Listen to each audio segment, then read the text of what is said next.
Welcome to the Crazy Hat Chemist. So today we're doing the 15th video in electrons and atoms. Bam!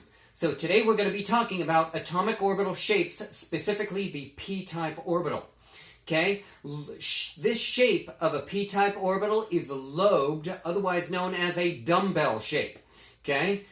When L is equal to 1, it's a p-type orbital. When L is equal to 1, there is one planar node. I'm going to point that out to you in just a bit. Okay, the m sub L values are 2L plus 1.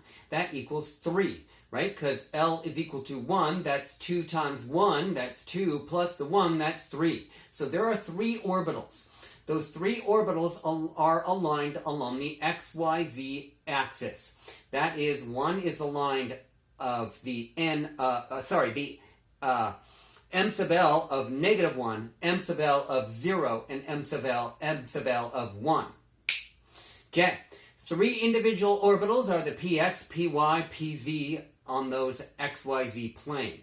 Okay, that's lobed, that's a dumbbell shape. Hopefully you got that. Rah!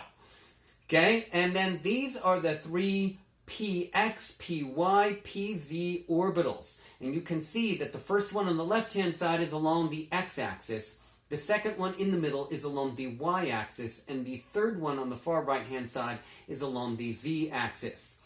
Okay, got that? Okay, good. These are the planar nodes. So notice that I've gone in between each one of these with a blue line. So the orbital is actually both of the lobes combined together, that blue shaded region and the open red region.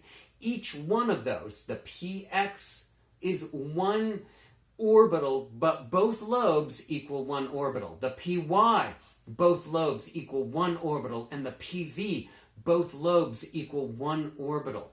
Okay, the x, y, z axis is defined as negative 1, 0, and 1. That's why those 3 orbitals in those 3 orientations along the xyz axis. Okay, so L is equal to 1. There's one planar node per orbital. That's why the blue line is there. Okay. If you superimposition all 3 of those 3p orbitals into one, then you see this. So on the very bottom of this graphic here, we have a px, py, pz individual orbitals, and then in the middle on the bottom are all 3 superimposed on one another there. So you need to imagine all 3p orbitals smashed together, but they are aligned along the x, the y, the z axes. Okay? Hopefully that makes sense for you. Remember, there's a node for each one of those. Notice that the node also crossed right through where the nucleus is. That's a 0% probability of finding that electron in the nucleus. That should be a duh. Okay, that was another hopefully interesting video, and I'm wearing a chicken on my head.